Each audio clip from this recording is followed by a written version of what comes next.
ነበረ። እኔ ሮያል በዛኛውን ብትቦልኩት ትክክል ነው ያደረጋችሁት፣ በዚህኛውን ብትቦልኩት ትክክል ነው ያደረጋችሁት። ምክንያቱም በጣም ብዙ ጊዜ ታግሸዋለሁ። አይ ቲንክ ትዕግስቱን እሱ ደግሞ ዝም ብሎ እንደፈለገ እንዲናገር የሰውን ትዕግስት እየተፈታተነ ነው ያለው። ስለዚህ ብሎክ እንኳን ተደርጎ ቢሆን በቃ ብሎክ ላይ የለም አይደል? ስለዚህ ለበዓሉ ድምቀት ዋሽቶ ወጣ ማለት ነው።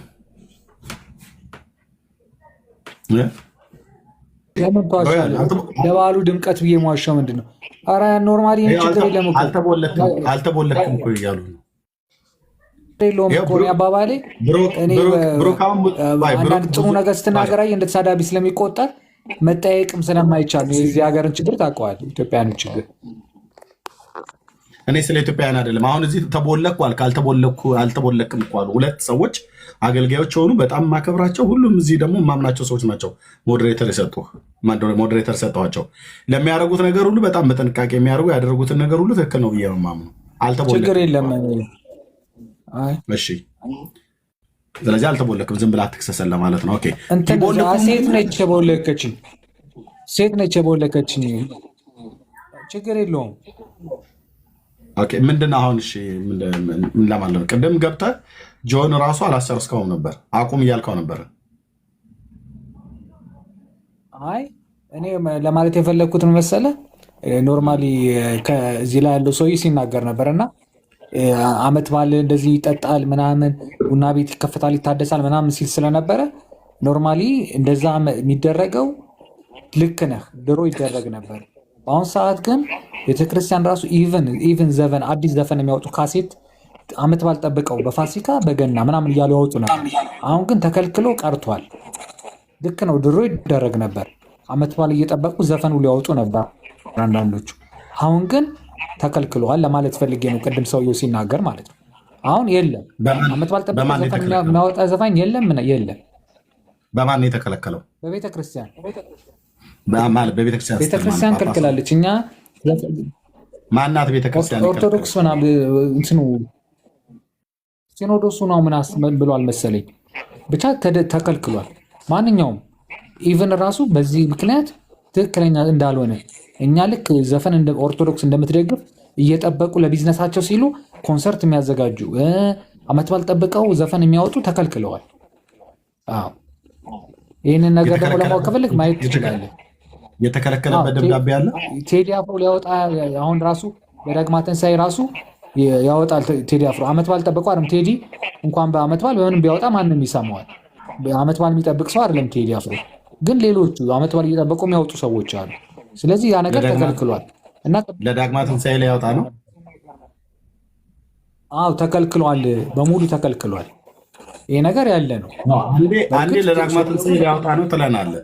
ቆይ አንዴ ለዳግማ ትንሣኤ ሊያወጣ ነው ትለናለህ። ዳግማ ትንሣኤ ሊያወጣ ያለው በሙዚቃ ቤቱ ጋር ባለው ጸብ ምክንያት ተጓቶ ዛድ ስለደረሰ ነው እንጂ ድሮ ነበር ሊያወጣ ነበር። ግን ሰውየው ግን በጣም ውሸት ሲያወራ ስለነበር ነው የገባሁት። ለምን ሙዚቃ ቤት እንትን ባሮች ይታጠባሉ ምናምን እንደዚህ ይደረጋል፣ ልብሳቸውን ይቀይራሉ ምናምን ሲል ነው። አሁን እንደዛ የሚደረግ አይደለም፣ በጣም እየተቀየረ ነው። ሌላው ነው በእርግጥ ይደረግ ነበር በፊት። አሁን ግን እንደዛ ማድረግ ትተዋል።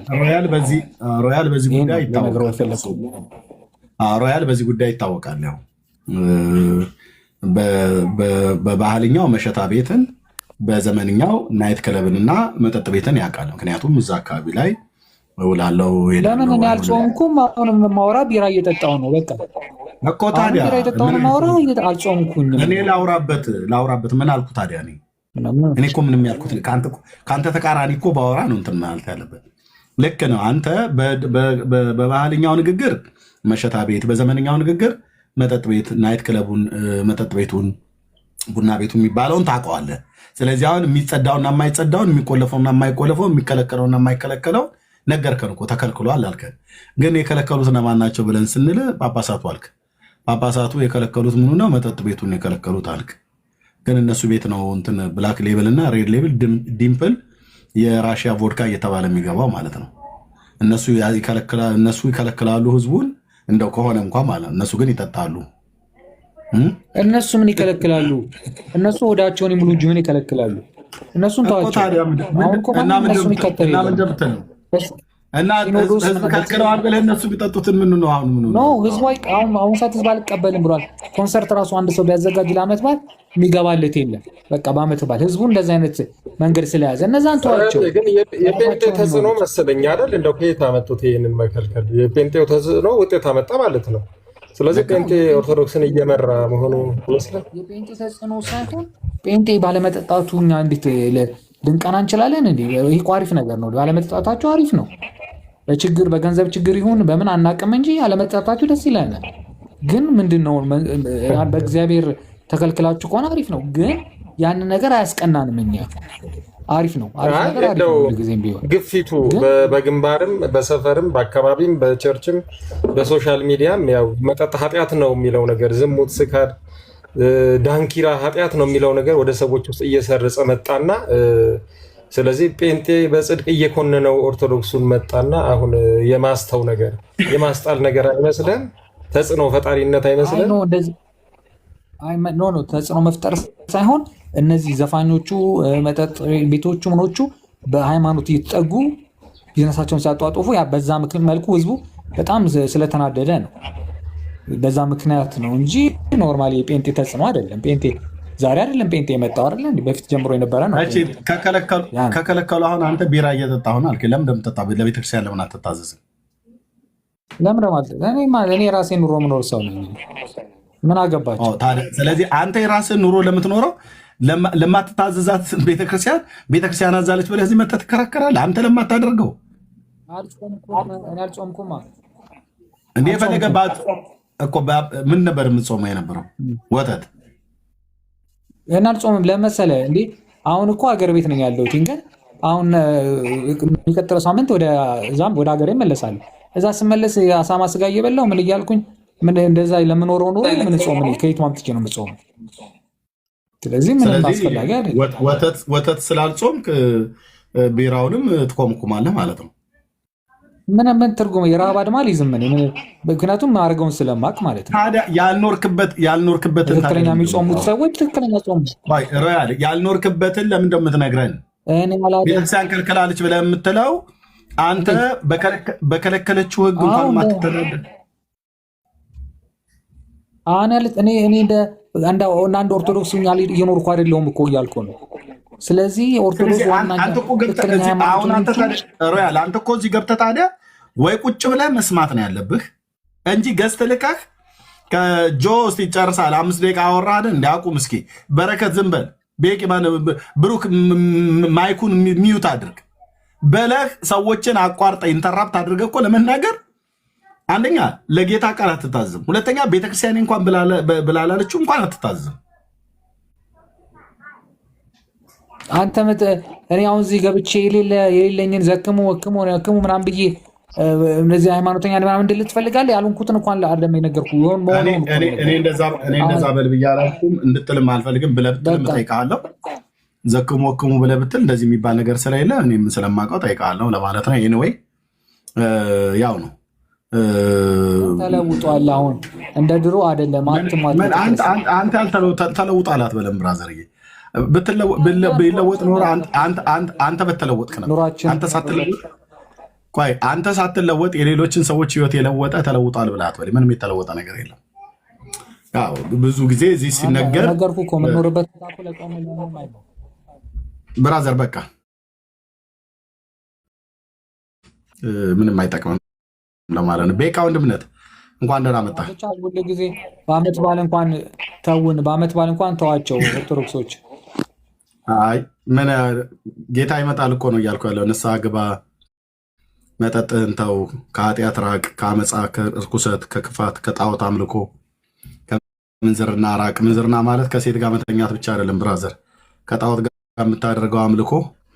እንደ ባለፈው እኮ አለን በመጽሐፍቶቻችሁ ያለውን ነገር ስንናገር በማርያም ጉዳይ አትምጡብኝ፣ ከመጣችሁ አጠገቤ ብትሆን በመኪና እሄድብሃለሁ አልከኝ። ይሄ እኮ ምንድነው ማለት ነው? በቃ በውስጥ ከእግዚአብሔር በላይ ጣዖት ስለሆነችብህ ነው። እና እንዲህ አይነት በጣዖትን ከሚያመልክ ትውልድ እንዲህ አይነቱን ጣዖት የሚያመልከውን ትውልድ ወደ እግዚአብሔር ተመለሱ። ሰዓቱ የማርያም ጉዳይ ከተነሳ ብዙ ኢየሱስን አያከብሩትም። በዓሉን ግን ያከብራሉ። የተወለደበትን ያከብራሉ። የተወለደውን አያከብሩም፣ የተወለደበትን ያከብራሉ። የሞተውን አያከብሩም፣ የሞተበትን ቀን ግን ያከብራሉ። ይሄ በመንፈሳዊ እውርነት ሰው ሲመታ እንዲህ ነው የሚሆነው። ልብ በሉ። ጌታ የተወለደበትን ቀን ከማክበር ራሱ ጌታን ማክበር ይቀድማል። ጌታ የሞተበትን ቀን ከማክበር ራሱ የሞተውን ጌታ ማክበር ይቀድማል። በሕይወቴ ያላከበርኩትን ዓመት ሲመጣ ዶሮ ተገዛ ወይ በግ አልተገዛም፣ ቅርጫ ገብተናል፣ ቅርጫ አልተገባም፣ ቤቴ በባዶ አለ፣ ቤቴ በሙላቱ አለ፣ ቤተሰብ ጠራው፣ ጎረቤት ጠራው ምናምን ነገር ብሎ ግማሹ ያለቅሳል፣ ግማሹ ይስቃል፣ ግማሹ በብድር ግማሹም ደግሞ ያለው ግማሹ ደግሞ የሌለውም ደግሞ ጦሙን ተደፍቶ ያድራል። እና ኢየሱስን በሕይወታቸው አክብረውታሉ። ይህንን ሁሉ የሚያደርጉ ሰዎች ጌታ የእውነት የሚፈልገው እንደዚህ ዓመት በሚመጣ ሰዓት ላይ ከበርበሬ ግዢው ጀምሮ የቅቤው፣ የዶሮ፣ የኮንትን ኮረሪማው፣ ኮሰረቱ ምናምን ነገር ብለው የሚሉት አላር ሴቶች በየጓዳው እሱን ለመግዛት ላይ ታች የሚሉበት የመርካቶ ገበያ ውቅንጥቅጥ ነው የሚባለው ሩጫው ላይ ታች በአመፅ እኮ ወንድሞች እናቶቼ በአመፅ ዘርፈው ዶችን በድለው ጉቦ ጠርገው በግ ይገዛሉ ለትንሣኤ። እንዴት አለ የደብረ ብርሃን በገዛው መሰለ ይላል። ዋው ከወላይበት አንተ ለትንሣኤ ቅቤ አንጥራ ሚስት በገንፎ ልበላ ኦኬ ብላ ችግር የለውም። ግን ያ ቅቤው የተገዛበት ገንዘብ እኮ በአመፅ ነው የመጣው። በመስሪያ ቤት ተዘርፎ በጉቦ ተጠርጎ ፍርድ ተጓድሎ ድሃ አደጎችን በድለው አመፀኞችን በድለው የንጹሐን ደም ፈሶ አይደለም ዶች ተዘርፈው ቤታቸው ተነጥቀው ርስታቸው ተነጥቆ ዳኛው በፍርድ ቤት ፍርድ አጣሞ ፍትህ አዛብቶ የትንሣኤውን ጌታ ግን አከብረዋለሁ እንኳን ለብርሃነ ትንሣኤው አደረሳችሁ ይልላል። እውነት ያው እንዳንተ አይነት ሌባና እንዳንተ አይነት ቀጣፊ እንኳን አብሮ አደረሰን ይላል። ጌታ ኢየሱስ ግን ለዚህ ቀን ያደረሰህ በብዙ ምሕረት በብዙ ትዕግስት ነው። ምናልባት ሰዎች ሁሉ በየስፍራ ሁሉ ይላል ሐዋርያ ሥራ ላይ ሲናገር ሰዎች ሁሉ በየስፍራው ንስሐ ይገቡ ዘንድ ያዛል ይላል። አየህ ንስሐ እንድንገባ ከአመፅ እጆች የጸዱ እንዲሆን እግር ከሸካራው መንገድ እንዲመለስ ቀን ጠብቀህ በዓል ለማክበር ከመሯሯጥ ላበላብ ከመሆኑ በፊት በቀኑ ላይ ሞቷል የተባለውን ጌታችን መድኃኒታችን ኢየሱስ ክርስቶስን በሕይወት አክብረዋል። አዎ የሞተውን ጌታችንን ባይዘው በዚህ ጊዜ አይደለም ጌታችን የሞተው። ይሄ ምን ያው ቀኑ ላይ እንትን አለ። በዚህ ጊዜ አይደለም ጌታችን የሞተው። ጌታችን የሞተው በባለፈው ሳምንት ነው። ኦኬ በባለፈው ሳምንት ነው። የባለፈው ሳምንት ማለት የአይሁድ ፋሲካ ማለት ነው። እኛ ለብቻ ዩኒክ ለመሆን ፈልገን ማለት ነው። የአይሁድ ፋሲካውን ካለፈ ሳምንት ሆነው ኢየሱስ በአይሁድ ፋሲካን የተያዘው የሞተውም ከመሞቱም በፊት የአይሁድን ፋሲካ በልቷል እና የሞተው የአይሁድ ፋሲካ በሚከበርበት የቂጣ በዓል በሚከበርበት ጊዜ ነው። ኦኬ እኔ አሁን ቀኑ ላይ አይደለም ከዚህ ሳምንትም ይሁን እውነተኛው ግን እሱ ነው። በአይሁድ የፋሲካ አይሁዳውያን ፋሲካ በሚያከብሩበት ጊዜ ነው ኢየሱስ የሞተው። አዎ አዎ አዎ አዎ አዎ ተዋቸው። እነዚህ የሚሳደቡ ሰዎች ተዋቸው። ጦም እየፈቱ ነው። ጦም እየፈቱ ነው።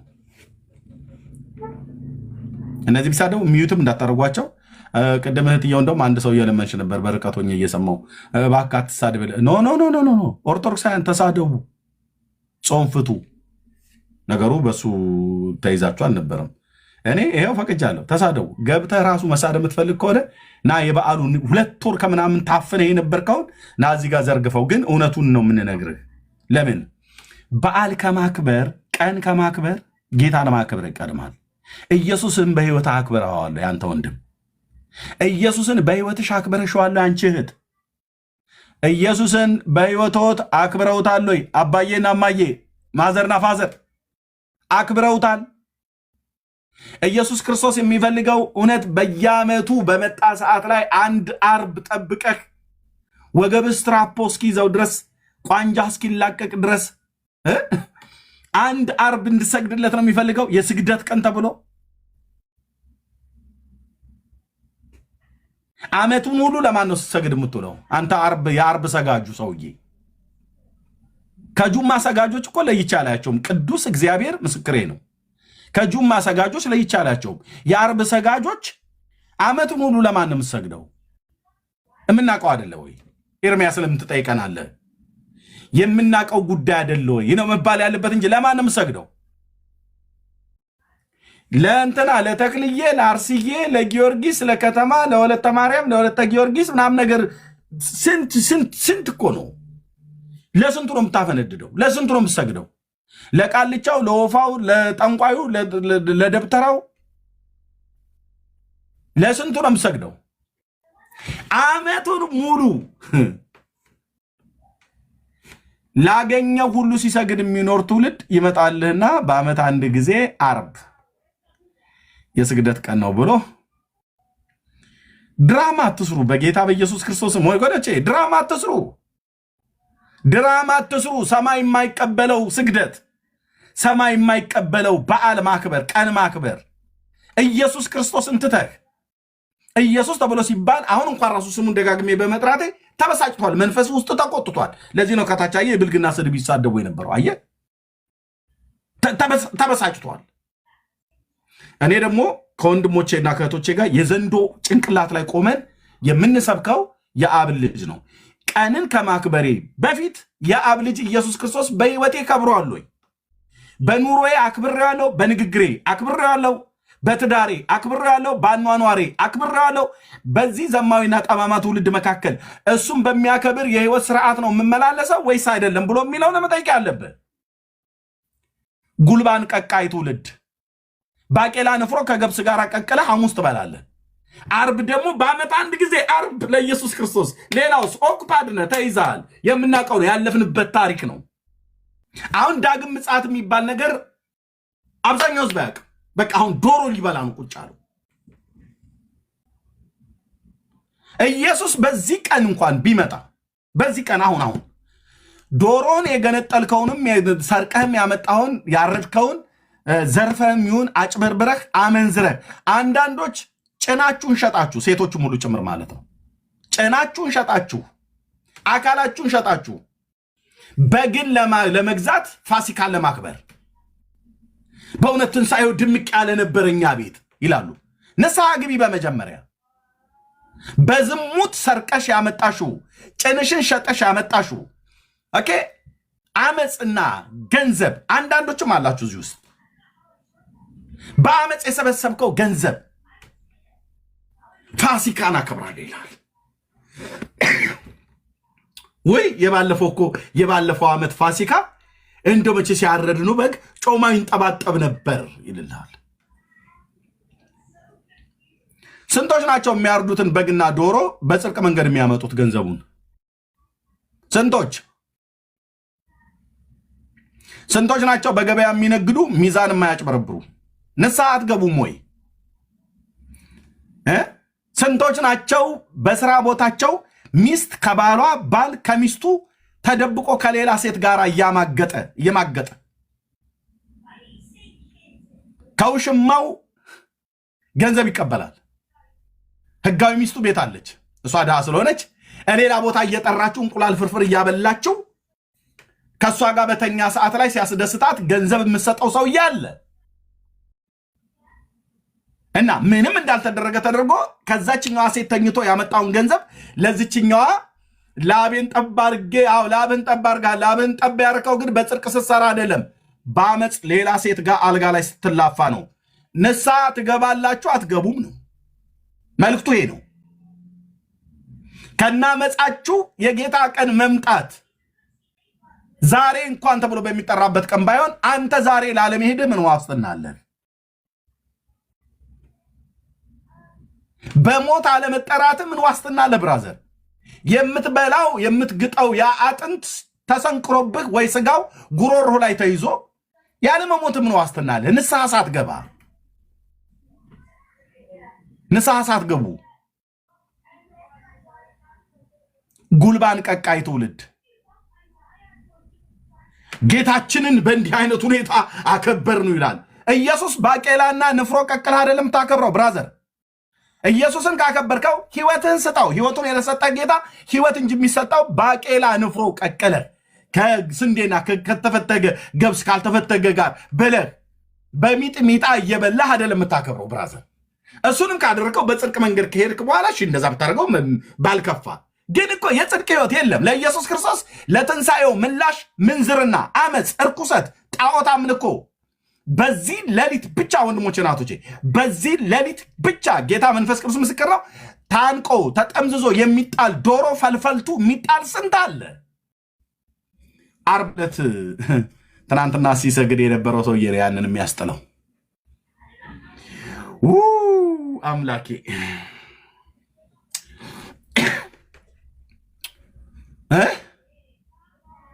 እንዲህ መሰለሽ እንደ የባለፈው ትንሣኤ ያከበርኑ ጊዜ የተጠጣው ጠላ ኢየሱስ ይከብርበታል ወይ ብራዘር? አይከብርበትም። ጌታ አለበት ወይ? የለበትም። የለበትም። ይኸው መድኃኒቴ ኢየሱስ ምስክር ነው። የለበትም። የለበትም። በህይወትህ አክብረው። ንፍሮ እየቀቀልክ ሆድህን ለመሙላት ብለህ የምታከብረውን በዓል ከማክበር በፊት በህይወትህ ኢየሱስ ይክበር። በህይወትህ ኢየሱስ እንዲከብር ህይወቱን ለሰጠ ጌታ ህይወትህን ስጥ። ህይወትህን ስጥ። ህይወትሽን ስጪ። ለአንተ ነው ለአንቺ ነው የምንናገረው። ህይወትህን ስጥ። ህይወትሽን ስጪ።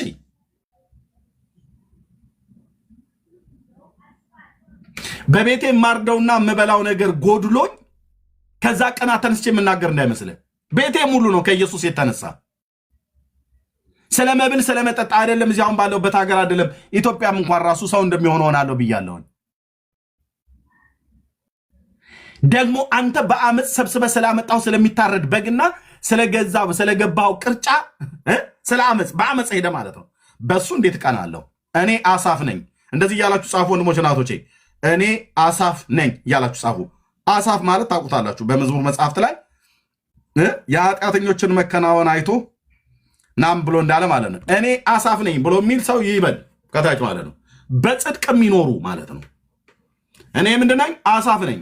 በዚህ ትውልድ መካከል የሰራዊት ጌታ ቅዱስ እግዚአብሔር ይረዳኛል፣ ረድቶኛልም፣ ይረዳሃል፣ ይረዳሃልም፣ ይረዳሻል፣ ረድቶሻልም።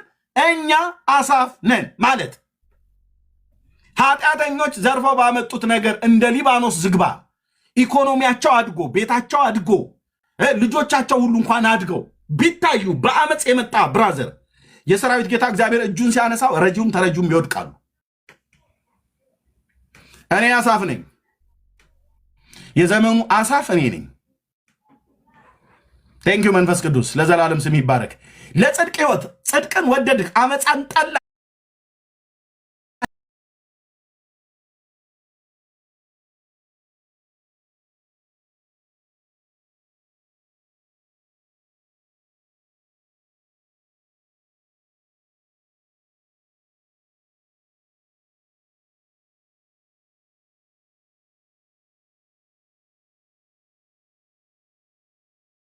ሞተ እኛንም ስለማጽደቅ ተነሳ። ኢየሱስ ከተነሳ በኋላ የኃጢአትን መንገድ ስለ ድካም አይደለም ብዬ ስለ ድካም ሁላችን አለበት። ግን በአመፅ ስንት ፋሲካን በስርቆት ቤታችሁን አደለባችሁ። በዝሙት ቤትህን ህይወትህን አደለብህ። ኢየሱስን ማክበር ይበልጣል። በኔ ህይወት ኢየሱስ ካልከበረ ለልጆቼና ለሚስቴ እንጀራ ገግራ 6 እና 7 10 አይነት ወጥ ጠረጴዛ ሞልቶ እና ጎረቤት ተጠርቶ የምንጠራውን ጓደኛ ተጠርቶ እንኳን ያደረሳችሁ ምናምን ነገር ብለህ በልተህ ኢየሱስ ግን የሌለበት ከሆነ ምን ይጠቅማል? ቤቴ ግን ባዶ ሆኖ ጠረጴዛዬ ባዶ ሆኖ ኢየሱስ ግን በጽድቅ በኔ ውስጥ ኖሮ ማለት ነው። አየኔ ጻኔ አሳፍ ነኝ ብዬ ስለ እንደዚህ ነው። እኛ አሳፍ ነን። ቤታችን ባዶ ሆኖ ጠረጴዛዬ ባዶ ሆኖ የሚበላ እንኳን ባጣ ጌታ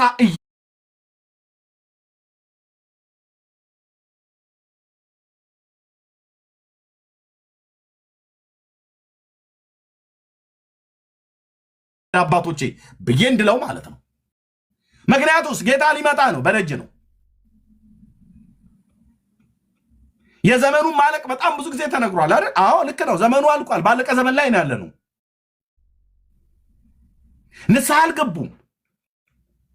ንስሐ ግባ ስትለው ለመምሬ እንትና ለሚባል ሰውዬን ሄዶ ኃጢአቱን የሚናገረው ለሊቀ ካህኑ ንገረው እንጂ ለኢየሱስ ክርስቶስ መምሬ እንትና ስትነግራቸው እኮ መጥተው ውሃ ነው የሚረጩህ። ሊቀ ካህኑን ግን ኢየሱስ ክርስቶስን ስትነግረው በከበረ የደሙ ፈሳሽነት ነፃ ያወጣል ማለት ነው። በአመፅ ሰብስቦ መስተፋቅር ድግምት ሰርቶ አስደግሞ አስመትቶ ከዛ ገንዘብ አግኝቶ በሚዛን በድሎ ሚስቱን በድሎ ዶችን አሳዝኖ ፍርድ አጓድሎ አቤልን ገሎ በጻድቅ ላይ በሐሰት አስመስክሮ ሴቱም ወንዱም በዝሙት ጭናቸውን እየሸጡ እንዴት ይህንን ፋሲካማ እንዴት ዝም ብሎ ይቀራል ብሎ በሚል ማለት ነው። እህትዬ በጽድቅ ኑሪ። ጭንሽን ሸጠሽ ያንን ገንዘብ አግኝተሽ ዶሮ አርደሽ በግ አርደሽ የምታከብሪው የትንሣኤ በዓል በአፍንጫሽ ውጣ። ኢየሱስም አይፈልገውም። እመኑኝ፣ የሰራዊት ጌታ ቅዱስ እግዚአብሔር ምስክር ነው። እኔና አንተ ከእስራኤል ሕዝብ አንበልጥም። የእስራኤል ሕዝብ ማለት እዚህ ፕላኔት ላይ እግዚአብሔር ሕዝቤ ብሎ የጠራው የበዓልን ማክበር ብለቃል። 7ቱን በዓላት አስቀድሞ ለእነሱ ነው የሰጣቸው። ዘሌዋውያን 23 ላይ ሄደን ስናይ ማለት ነው። እነሱ እንደዚህ እንደኛ በዓል ያከብሩ ነበር። ችግር የለውም በዓል ቢያከብሩ፣ አክብሩ ብሎ ስላላቸው ነው። እኛ እኮ አክብሮ እኮ የተባልነው ነገር አክብር የተባልከው እግዚአብሔር ነው። እግዚአብሔርም በህይወት እግዚአብሔርም በኑሮ አክብር ነው ያለው እና እነሱ በዓል ያከብሩ ነበር። በዓል የሚያከብሩት ግን በዓል ማክበሩ ነውር ነው እያልኩ አይደለም። የዳስ በዓል፣ የፋሲካ በዓል፣ የማስተሰሪያ ቀን ምናምን ነገር የሚባል በዓላት የእግዚአብሔር በዓላት ተብለው የተባሉ 7 በዓላት አሉ ዘሌዋውያን 23 ላይ ማለት ነው። እነዚህን ግን ሲያከብሩ በጽድቅ አልነበረም። ኑሯቸው በኃጢአት በዓል የሚያከብረውን ህይወታቸው የተበላሸ ነው።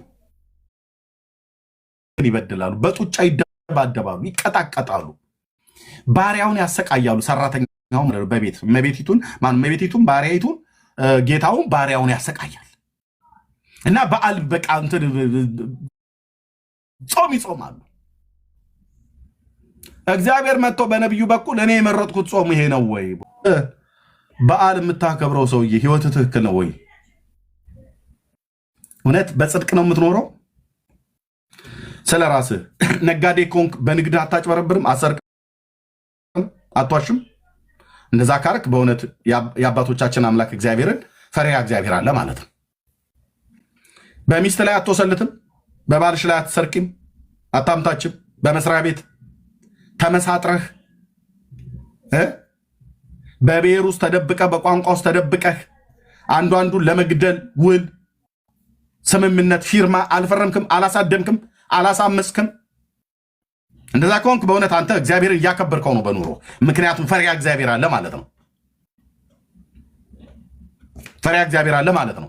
አንተ የጌታ የሞተበትን መታሰቢያ ብታደርግ ምንም ክፋት የለውም። ምክንያቱም በዓሉን ከማክበር ይልቅ ኑሮ ይናገራል። አሹቅ ቆልተ ጠረጴዛ ላይ አድርገህ የጌታን ትንሣኤ በዓል ብታከብር ምንም ችግር የለውም።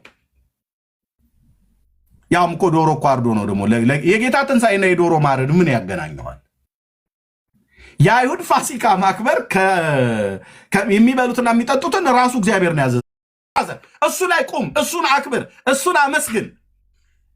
ከሲኦል የዳንክበትን የምድንበትን እግዚአብሔር ማዳንን በመስቀል ላይ ሰራልን። ይህንን ብዙዎች አያውቁም። ምንድነው ፋሲካ ለአንተ ብለህ ብትለው ትዝታ ምንድነው ብለህ ብትለው ይነግራል። እዚህ ያለው ምንድነው የፋሲካ ትዝታ ብለህ ብትለው ከሲኦል ማምለጤ አይልም። ከሲኦል ማምለጤ ነዋ አትልም። አይሉም። ትዝታቸው የብዙ ሰው ትዝታው ምንድን ነው? በዓሉ ሲመጣ ሌሊት ተነስቶ ዶሮ መብላት ነው። 2 ወር ከምናምን የቆየ የእንስሳ ተዋጽኦ ቅቤና እንቁላል ያልበላ አንጀት በመጀመሪያ በገንፎ በቂንጬ እናሟሸው ይላል። ትላለች የኔ አያት በእውነት እናሟሸው። ትንሣኤ ያንተ ሆድ የሚሟሽበት አይደለም እኮ ብራዘር። በኃጢአት የገማና የበሰበሰ ህይወት ይዘህ በመጀመሪያ በፌጦ ተፈትፍቶ ጠጡት ይባላል። ይሄ ነው ወይ የትንሣኤው ምስክርነት መሆን? ፌጧም ትውልድ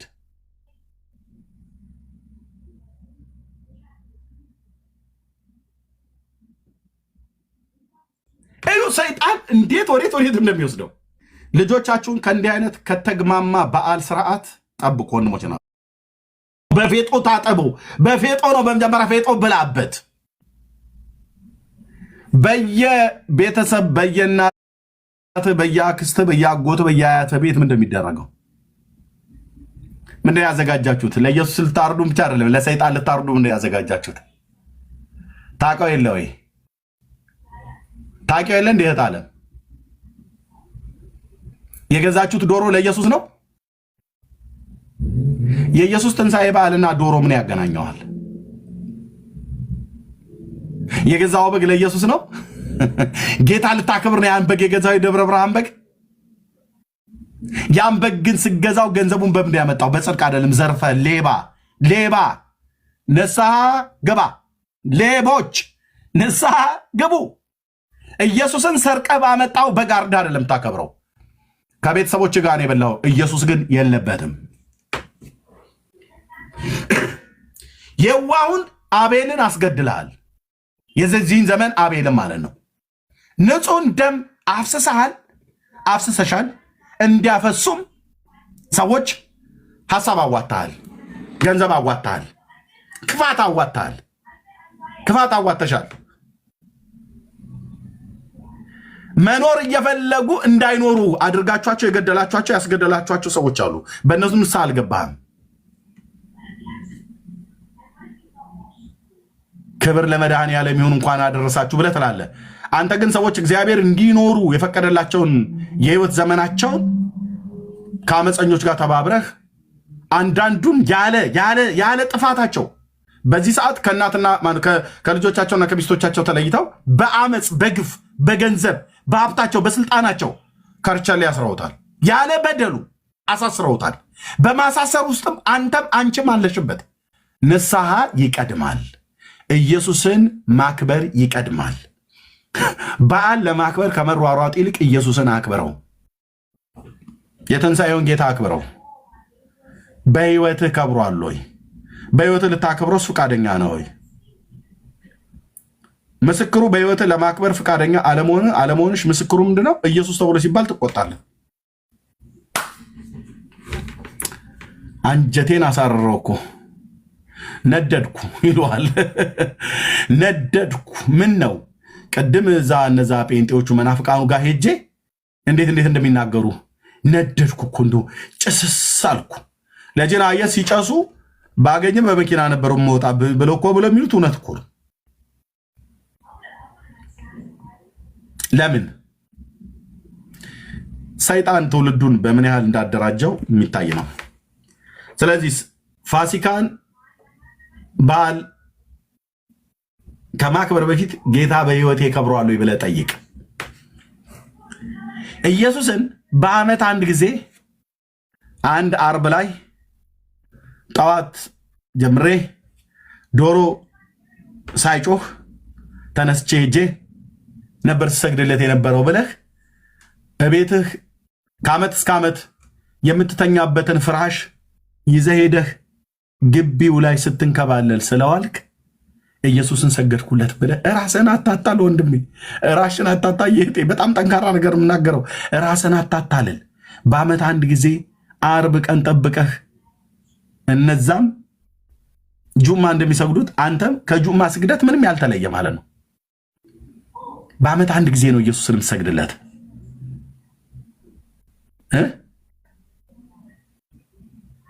ኦኬ ሰኞ ቀን ስንት ነው? ሰኞ ቀን ስንት ነው? ሰኞ ዛሬ ቅዳሜ ነው፣ እሑድ ያው ፋሲካ ነው። ሰኞ ቀኑ ስንት ነው? ሚያዝያ ስንት ነው? ጻፉልኝ ከታች። በዓሉ የሚውልበትን አደም ከበዓሉ ማግስት ሰኞ ስንት ነው? ስንት ነው አላችሁ? ሚያዝያ 5 ነው አይደል? ኦኬ በ5 ማን ነው የሚውለው? ሰኞ ማን ነው የሚውለው? ኢየሱስ ነው የሚውለው ወይስ ማን ነው የሚውለው? ማን ይውላል እያሉ ነው ብለው የሚሉን? አዎ ትናንትና ለኢየሱስ ብሎ ሲሰግድ የነበረውን ሰውዬ ሰኞ ላይ ሂጅና እዩ። ተነገ ወዲያ ሂጅና እዩ። ለማን ነው የሚንከባለለው? በ5 ማን ነው? በቃ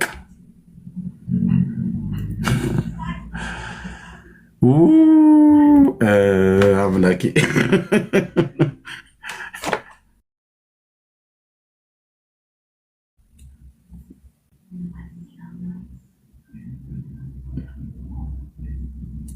ሰኞ ለአቦ ነው የሚሰግደው።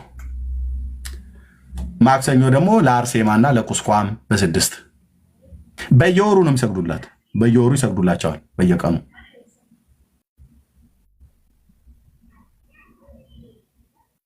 አቦ የት ነው የሚወጡት? አንቺ ይወጣሉ። የት ነው የሚወጣው? የለም እኮ ሰውየው ራሱ በታሪክ ውስጥ እኮ የሌለ ሰው ነው። አሁን እሱን ተውት። የት ነው የሚወጣው? ያወጣሉ ነው ወይስ ይወጣሉ ነው?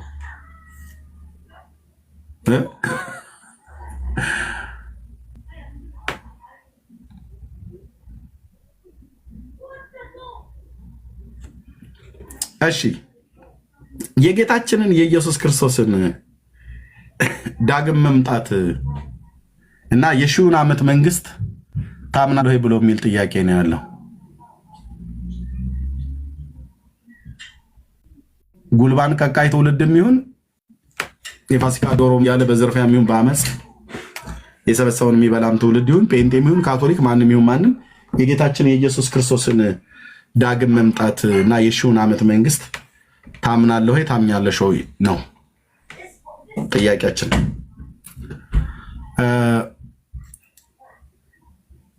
ክርስቲያን የሆነ ሰው አዎ አምናለሁ የጌታችንን ዳግም መምጣት ብሎ ካለ ዳግም በመምጣቱ አንተ ትሄዳለህ? ይወስድሃል ክርስቶስ? ወዴት? አያውቀውም ብዙዎቹ። እሺ የምታውቀው ከሆነ ክርስቶስ ሲመጣ ይወስድሃል? ከእሱ ጋር ትሄዳለህ? ትሄጃለሽ? ኦኬ ለመምጣቱ አንተ ምን ያህል በህይወትህ የተዘጋጀሽ ነሽ? ወይ የተዘጋጃችሁ ናችሁ ወይ እኔም ጨምሮ የተዘጋጀነን? ዝግጅታችሁ ምን ይመስላል? የፋሲካ በዓልን ለማክበር ዝግጅታችሁ ምን ይመስላል ተባለ እንደምትጠያየቀው ለጌታ መምጣት ቀን ዝግጅት ምን ይመስላል? አንተ እኔን፣ እኔ አንተን፣ እኛ እናንተን፣ እናንተ እኛን ልንጠያይ ይገባል። ምን ይመስላል ለጌታ ቀን ለመምጣትህ? ድራፍትን እየጠጣህ እኮ ነው የሚመጣብህ። እያመነዘርክ እኮ ነው የሚመጣብህ። እየዋሸህ እንዳልኩ ላቦም ለከተማም ለሰይጣንም እየሰገድክ ነው የሚመጣብህ። ላቦ መስገድ ማለት ለሰይጣን መስገድ ማለት ነው። ለሰይጣን መስገድ ማለት ላቦ ለሚካኤል ለገብርኤል ብለህ የምትለው መስገድ ለሰይጣን የመስገድ ያህል ነው። ምክንያቱም ሚካኤልና ገብርኤልን ስግደት እንድሰግድላቸው መጽሐፍ ቅዱስም አያዝም፣ እነሱም ስገዱልን ብለው አላሉም። እግዚአብሔርም አላዘዘም። የእግዚአብሔር ሰራዊት ናቸው፣ ለሰራዊት አይሰገድም። እነሱ የእግዚአብሔር ባሪያ ናቸው፣ ለባሪያ አይሰገድም። እሺ ዝግጅቱ ምን ይመስላል? የበዓሉን አይደለም ያልኩት፣ ጌታ ሊመጣ ነው። ዝግጅትህ ምን ይመስላል? በህይወትህ ላይ ዝግጅትሽ ምን ይመስላል? የጌታ መምጣትና የሺውን ዓመት መንግስት አምናለህ? ርዕሱን እንደሚሰሩልኝ እርግጠኛ ነኝ። ለወንድሞች ልክ ያለው በዚህ ጉዳይ ላይ ነው የምናወራው። በዚህ ጉዳይ ላይ ነው የምናወራው። ተዘጋጅተሃል? ጌታ ቢመጣ ለመሄድ የተዘጋጀ ህይወት ነው ያለህ?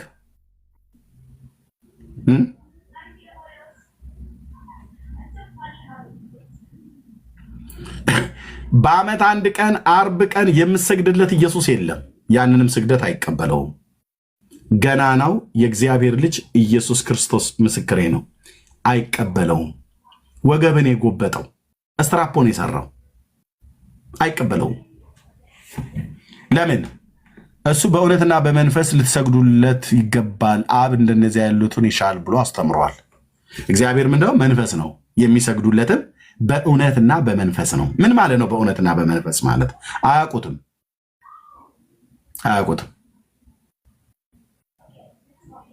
በስግደት ኃጢአቱን ሊያስተሰርይ እኮ ነው ደግሞ የሚሰግደው። አይገርምም? በስግደት እሺ። አይ እንግዲህ አባቴ በዚህን ዓመት አንድ ከ12 የሚሆኑ ደርዘን ከሚያሉ ሴቶች ጋር ተኝቻለሁ እና ያው እንግዲህ ያው ወንድ ልጅ ተወልዶ ካልሆነ እንዳባቱ ተብሎ እንደሚባል በአባቶቻችን እና ከአንድ ደርዘን የሚሞሉ ሴቶች ጋር ተኝቻለሁ። እናም በዚህ ደግሞ በኃጢአት ረክሻለሁ። ይሁን እንግዲህ እስቲ ይሁና እንግዲህ ንስሐ ሰጥሃለሁ ይልሃል። ራሱ ያስ ንስሐ ሰጪው የተባለው ሰውዬ እኮ ራሱ ስንት ጊዜ ነው የወደቀው? መድኃኒዓለም ነው የሚያውቀው። መንመኑስ ሄዶ ነገረ። ካህናቱ ለማን ይናገራሉ?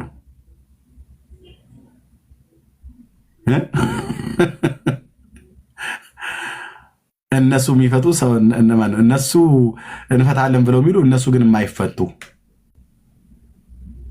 ኦኬ ወደኩ ይላል ተኛው እና ኃጢአትህን ለማስተሰረይ 80 ስግደት ስገድ ብሎ ይልሃል። ዝሙትህ በስግደት ይነጻል ብሎ ያለህ ማን ነው?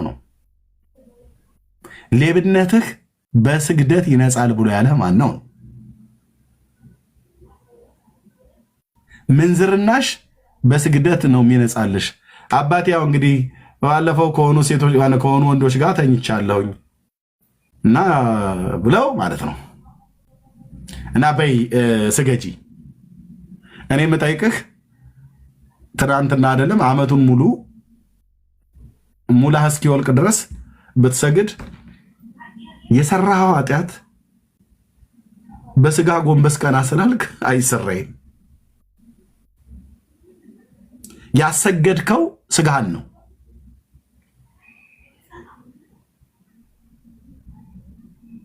እስትራፖኑም ይዝህ በቃ አለቀ። ዝሙትን ግን እንድታረግ ውስጥህ ምኞት ጸንሳ ኃጢአትን ትወልዳለች። ኃጢአትም አድጋ ሙትን ታመጣለች። ምኞቱን ያመጣብህ ማን ነው?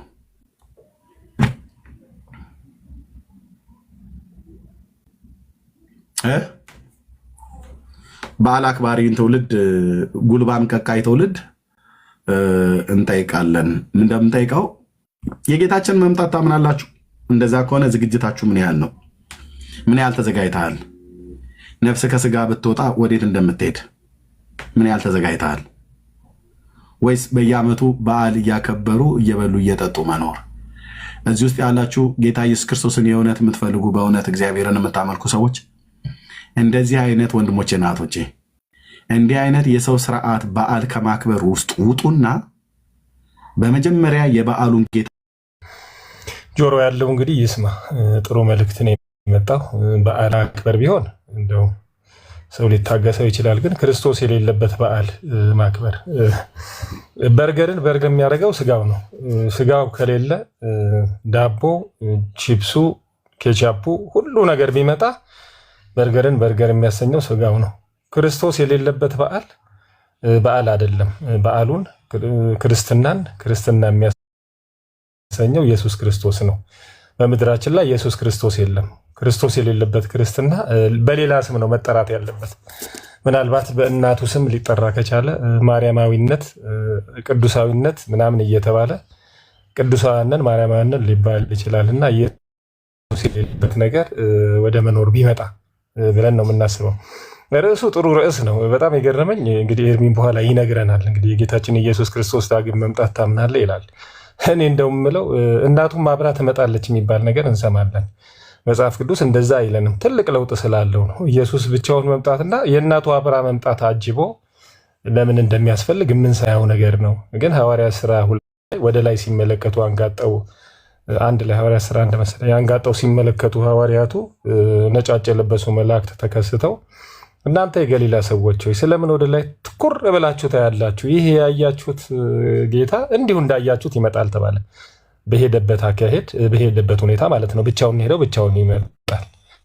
በሌላም ስፍራ ኢየሱስ ክርስቶስ እንደሚመጣ እንደውም በመላእክት ታጅቦ እንደሚመጣ ነው የሚናገረው። በእናቱ ይታጀባል የሚል ነገር የለም።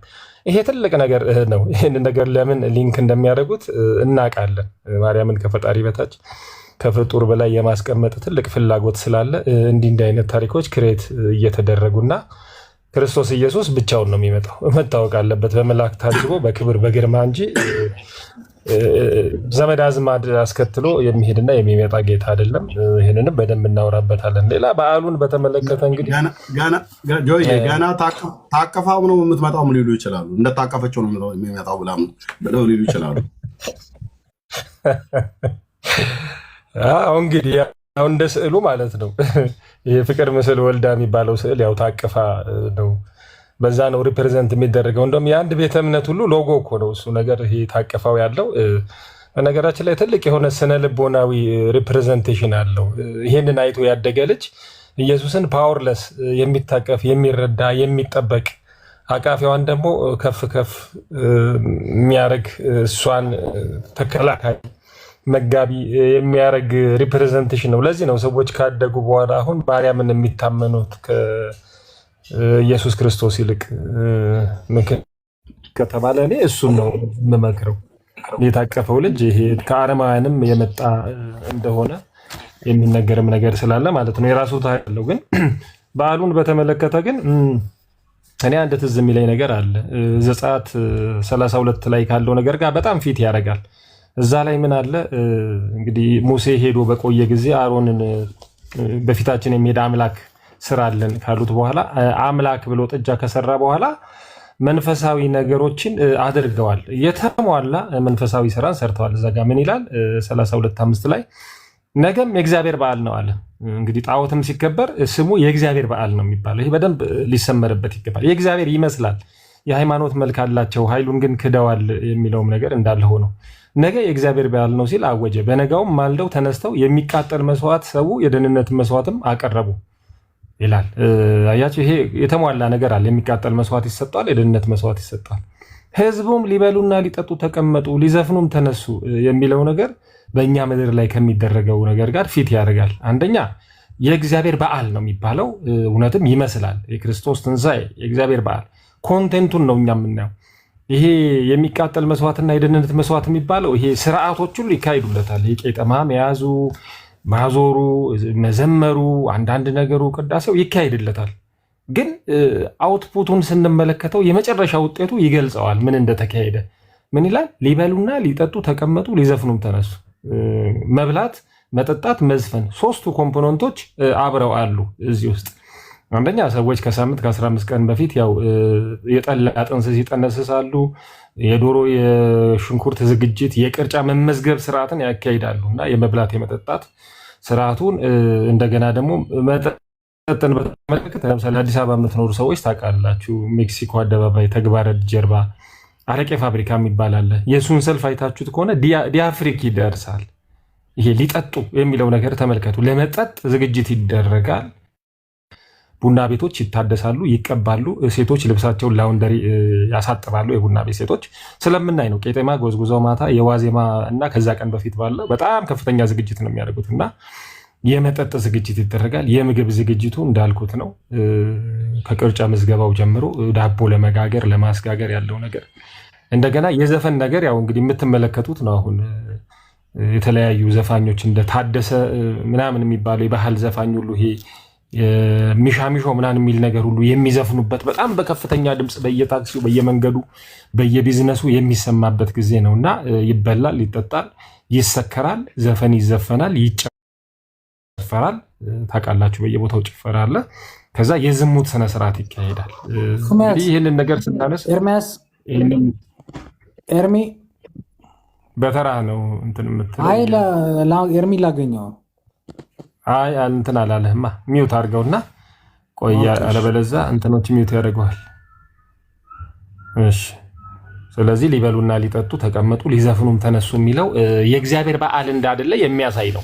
ክርስቶስ ኢየሱስ እውነት ነው ተነስቷል፣ ምንም ጥያቄ የለውም። እኛም እናምናለን፣ ሁሉም ዓለም ያምናል። ኢምፖርታንቱ ነገር ደግሞ የተነሳበት ቀን ሳይሆን የክርስቶስ ኢየሱስ የመነሳት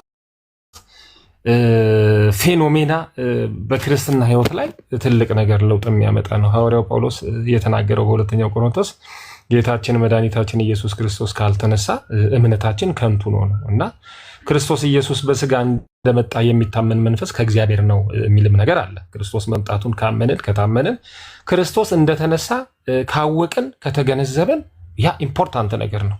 የዘላለም ሕይወት የሚያሰጠን ይህ ነው። ህዳር 8 ተነሳ፣ ሐምሌ 19 ተነስቷል አልተነሳም። መነሳቱን እሱ ሲነሳ እኛም ስለተነሳን ማለት ነው። ትልቁ ነገር ይሄን ማመን እና ማሰብ ነው። እና አንዳንድ ሰዎች ቅድም ሲጽፉ ነበር እንዴ በዓላት ታከብራላችሁ ስቴዲየም ተዘጋጅቷል ምናምን ሲሉ ነበር። በዓል ሳይሆን የበዓሉን ጌታ ግን እናከብራለን።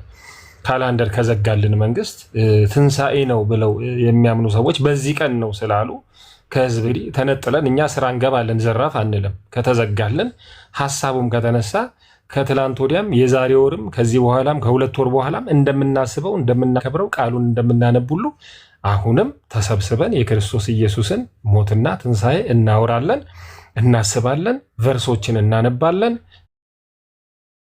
እንደው ተመልሰው እንደው በዓሉን ቀኑን ኦብዘርቭ እንኳን ቢያደርጉት ኦብዘርቫንስ እንኳን ቢኖራቸው ግን ንስሐ ቢገቡ እግዚአብሔርን ቢፈሩ በዚህ ቀን ክርስቶስ ኢየሱስ የሞተላቸውን ሞት እያሰቡ በመስቀል ላይ የተደረገላቸውን ስራ እያሰቡ ለዛ የሚመጥን ኑሮ ቢኖሩ ሙስና፣ ስካር፣ ዝሙት፣ ዘፈን፣ ጥንቆላ፣ መተት፣ ድግምት ከነዚህ ነገሮች ርቀው ህይወታቸውን በጽድቅ እንዲገዙ ይጠበቃልም ይፈልጋል። ይህ ደግሞ ዝም ብሎ አይሆንም።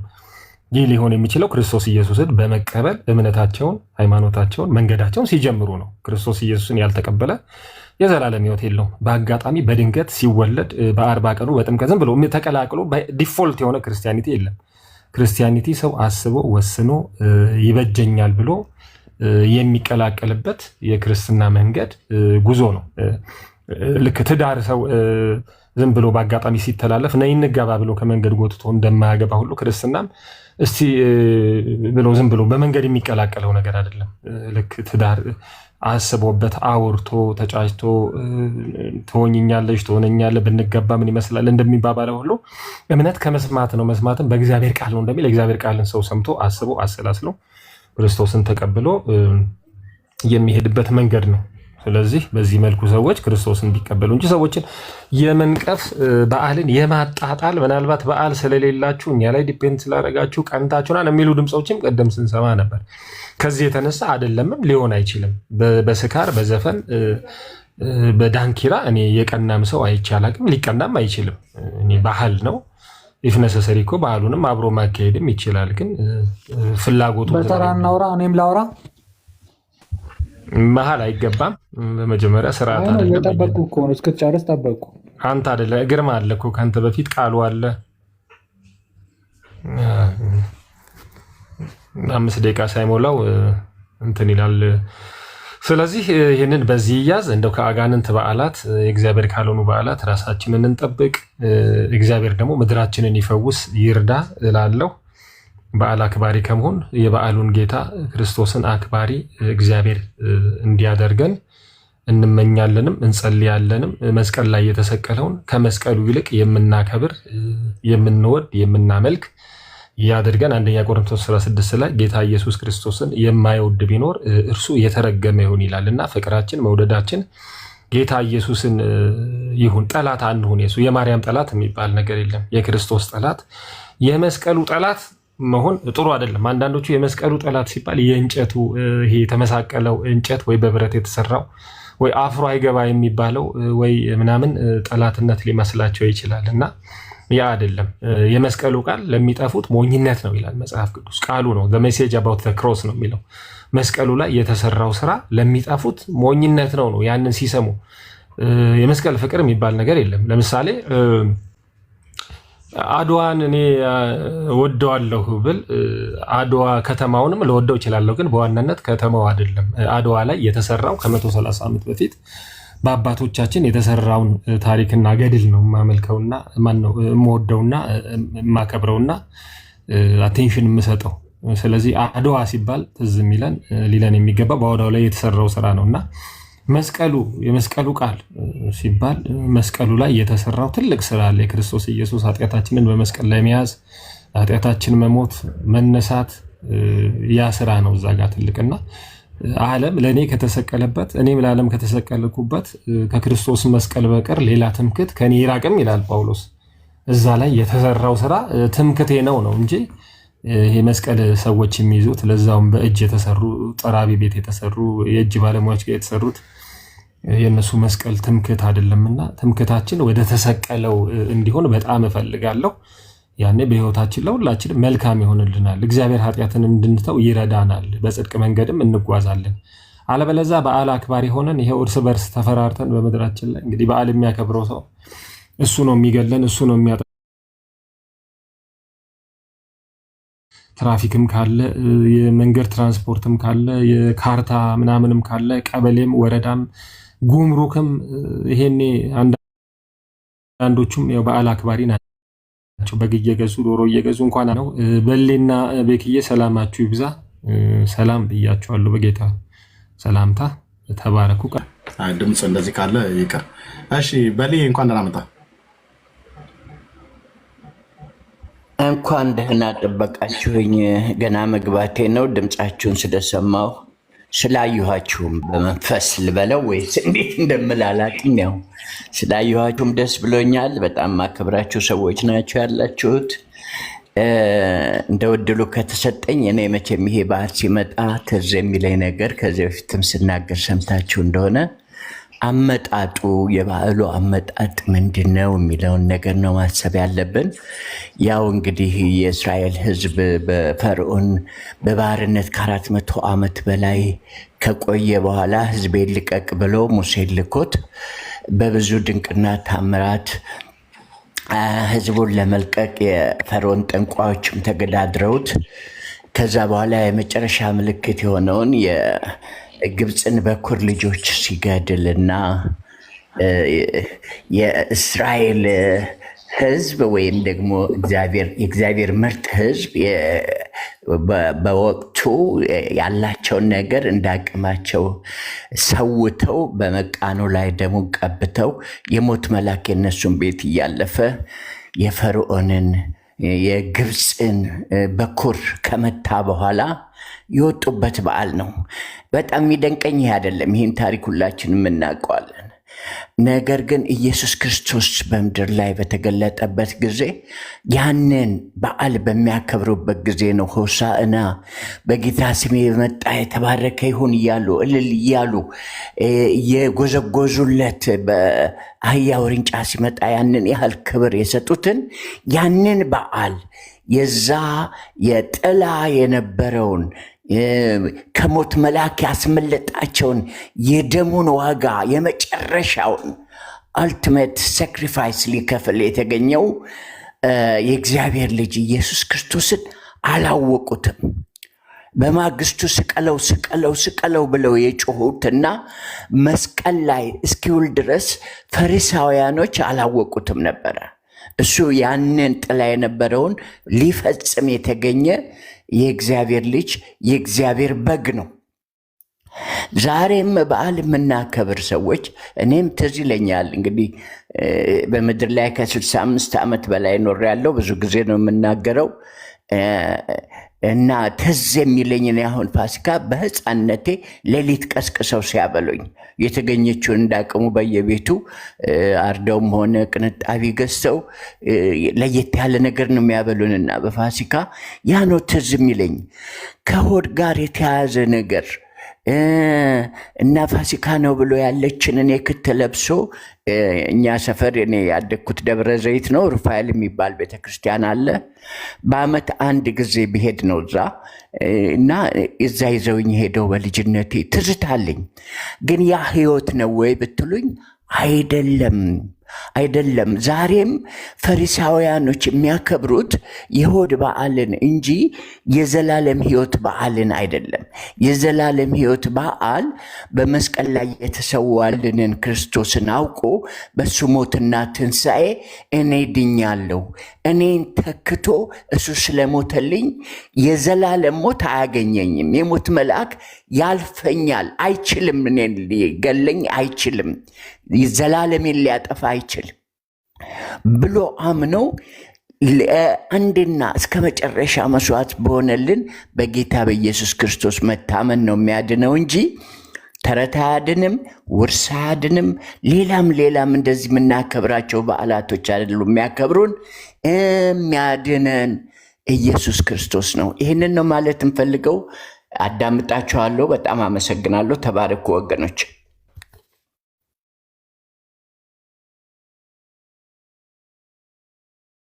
እሺ ቴንኪ ወንድሜ በለኝ። ተባረክ፣ ጸጋ ይብዛለህ። የጌታ ምጽአትና የሺውን ዓመት መንግስት ታምናለህ ወይ ብሎ በሚል ርዕስ እንቀጥልበታለን። ብዙ ሰው እንዳልኳችሁ በዓል ላይ ትኩረት አድርጎ የበዓሉን ጌታ ግን ኢየሱስ ክርስቶስን በሕይወቱ ሳያከብር ዓመት ጠብቆ ቀን ጠብቆ ጌታን አከብራለሁ ብሎ በሚል ደፋ ቀና ይላል። በጣም ነው የሚያሳዝነው፣ በጣም ነው የሚያሳዝነው። ብዙዎች ወንድሞች እናቶቼ ለወንድምነ ለብሩኬ ሰማን ለቤካ ሰጥቸው እንጨርሳለን። ብዙዎች በዓል ለማክበር ይሯሯጣሉ። ይህ ፋሲካ ለአንተ ምንድነው? ይህ ትንሣኤ ምንድነው ለአንተ ብለህ ብትለው ግን አንዳንዱ በተለምዶ ከዘላለም ሞት የዳንኩበት ነው ብሎ ይላል። ድናል ወይ ብለህ ብትለው አዎ ይላል። እና አሁን ብትሞት ግን የት ነው የምትገባው ብለህ ስትል እሱንማ ማን ያውቃል እኔም አላውቅም ይላል። እንዴ አዳነኝ ብለህ ያልከው ጌታ ምን አደረገ እስከ መጨረሻው አይደለም እንዴ አዳነ ብለህ ብጠይቀው ሌላ ክርክር ንትርክ ውስጥ ይገባላል ማለት ነው። አንድ መልካም ስራ በቀን ውስጥ ሰርቶ የማይውለው ትውልድ በስራዬ ነው ምንድነው ይላል ደግሞ እንደገና። እና ይሄ ህዝብ በጣም ነው የሚያሳዝነው ወንድሞች እና እህቶቼ። ባለማወቅ እውርነት ነው የተመታው። ባለማወቅ እውርነት ነው የተመታው። አይ እኔ አልቦለኩም በቦልክም ና ቆይና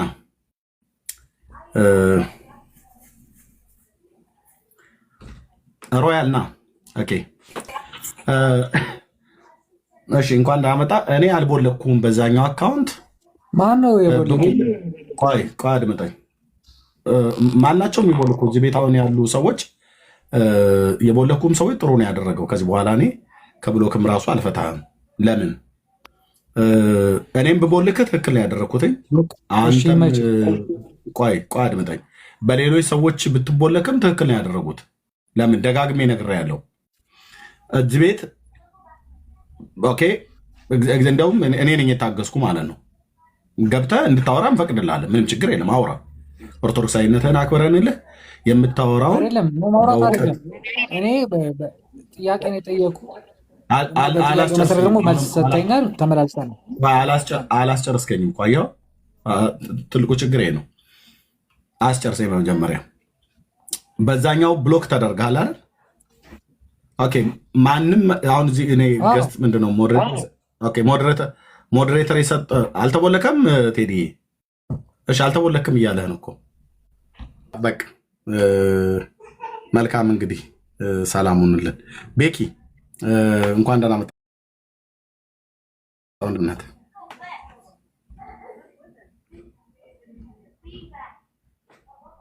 ቤካ አለህ? እሺ ስራ ላይ ከሆነ ነዝም የሚለው ብዙ ጊዜ ቤካ እንደዚህ በታንክ ነው የሚሄድብህ ያለም አለ እንግዲህ ስለማድረግ ጉዳይ። አዎ እሺ ብርኪ ወንድምነት እንኳን ደህና መጣ።